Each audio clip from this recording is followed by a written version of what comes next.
TraderCobb Crypto Podcast. This is the TraderCobb Crypto Podcast. G'day everybody, welcome to the TraderCobb Crypto Show. Hope you're having a fantastic start, middle or end to your day. Just going to jump straight in right now and have a look at the top 10 before I crack on with something I haven't really covered before actually that I think is really, really important, and it's because it's inspired by what I'm doing tomorrow. Yes, stand by. You'll find out. Looking at Bitcoin now, I've been talking about the pullback. It's happening, it's on, it's in, it's done. Well, I shouldn't say it's done because it may not be done. There may not be a pullback. It may keep going further. But until it proves otherwise, it's just a pullback. And if I look at the daily right now, look, I'm not really too interested in trading off of the daily, if I'm honest with you.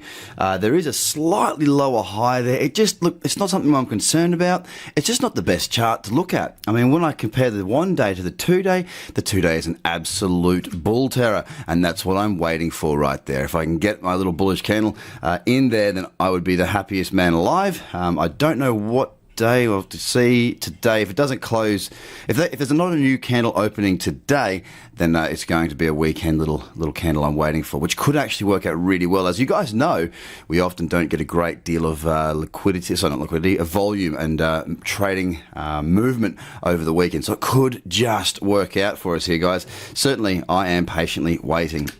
And that's something I've been doing for a long time, to be honest. You guys know, because you've been following the show for long enough, or you've done my courses, or you've been on Market View, or whatever it may be, you all pretty much know by now that there's a huge amount of patience that goes into the way I trade. It's not just about taking trades all of the time. But look, if you're someone who wants to be an active trader and you want to trade consistently, you want to trade lots each day, look, there's still going to be opportunities out there. You just need to really be, very much on the ball. Some days you won't find anything, that's just the way it goes. I can recall a period of time, it was 1 October, I think it was 2012 or 13. I can't recall exactly, but it was definitely October. The entire month of October, I took one trade. Now, of course, I wasn't trading crypto back then. I mean, I was trading foreign exchange. I was trading commodities. I was trading equities in the UK, in Australia, and the US. Primarily, the volume that I was putting through was in the US. I was trading most products that moved. I was happy to look at treasuries, that sort of thing as well. I had a watch list of, 45 foreign exchange pairs, I think about 15 commodities. Obviously, the S&P 500 was what I was also keeping a close eye on, and also the FTSE 100 and the ASX 200, focusing mostly on the top 100 and the ASX there. So I was covering a lot of products. But the thing is that markets tend to move together. So when it rains, it really hails, you know what I mean? When it rains, it pours, I should say. It really, really does. So for now, I mean, Bitcoin's in a great looking uptrend here on the 2 daily. But if we go across the remainder of the market, if I just do a quick run through the top 10, which is my first top 10 run through of the day, I mean, look, if I'm looking at Ethereum right now, and it's just bearish. I mean, look, in all honesty, it's looking more likely that we'll get trades on Ethereum at the moment because it has started to move into a downtrend. Bitcoin Cash still very sideways. It is technically lower high, lower low on the daily, but still looking pretty average. EOS also. I was keeping an eye on that yesterday for a trade that was against Bitcoin. EOS is now downtrending, but there's support coming up.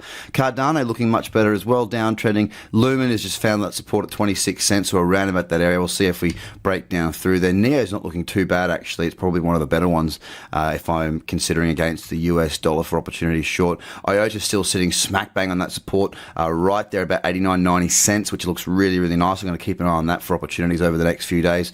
Ripple the same, had a bit of a pop and a pull back, sitting on support also, and Litecoin looks pretty average. So when you cut across the top 10, and look, honestly, today is a day where there's been a little bit more activity coming in to the market as far as trend goes. When you cut back, the market moves together as one for the most part. And obviously in crypto, we don't have access to trade every single product. I mean, effectively, we've got the platforms that we've got, the list of products that we've got to go long and short. That's all we've got. We can only go long on anything against Bitcoin that's listed. We can't go long on anything. We can't go short on anything And we can't trade with leverage or margin on anything either. So we are still in a fairly infant stage, and I'm hoping to bring us out of that stage with some projects that are coming up, and we're working with them at the moment. If they come to fruition, I will certainly let you know, and we'll work from there. But yeah, it's not a lot going on. It's about being patient. It's about waiting. There will be opportunities out there as I do my scans every single day. The top 100 I do, there's always a watch list. There's always something we're keeping a close eye on. It's just not always. There's just not always trades every single day. I'll give you a couple of examples. I'm short IOTA Bitcoin right now. That's one that I've been short for a few days. OMG's having a good downtrend. NEO, as I said before, also looking very good. I think I might have actually been filled in a trade on that potentially. I'll have to have a look at that shortly. But there is still opportunities to be looked at out there, but patience is definitely required. Speaking of which, tomorrow I'm going to the Sydney Boat Show. So I haven't talked about, goals and dreams that much. What I was taught from a pretty young age is that dream building is a worthy exercise. So whenever I go to places where I see big yachts or big boats or, the things that I really like, and it's usually for me, it's a good four-wheel drive or a good caravan, so I know that I can get the hell out of the city and go and explore this wonderful country. It's travel, it's fishing, it's boating, it's diving. I went for my first night dive last night in 18 months, so that was really cool. But yeah, I'm going to the boat show tomorrow. Dad's flying down tonight, and I'm going to spend the day with Dad after I get my work done, wandering around the Sydney Boat Show. Now, what I'm going to be doing is going and looking at a specific type of boat. It's called an Edencraft because I've set a goal. I want to buy one within 18 months. I mean, I want to order one within 12, but I want to buy it within 18. So we're moving shortly. Myself and my family are going to be moving somewhere. I'm not quite sure exactly where yet.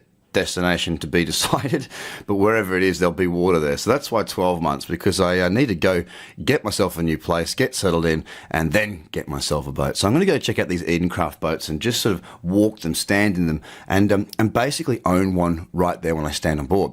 It's that feeling of this is mine that helps you when you're having hard times, often to reaffirm why you were doing it. So I do suggest that if the boat show comes around, if that's your thing, or the car show, or the travel show, or whatever it is that really excites you, that drives you forward to do the things that you want to do and inspires you to succeed, I definitely think that should be a part of your trading plan as well, part of your life plan. Focus.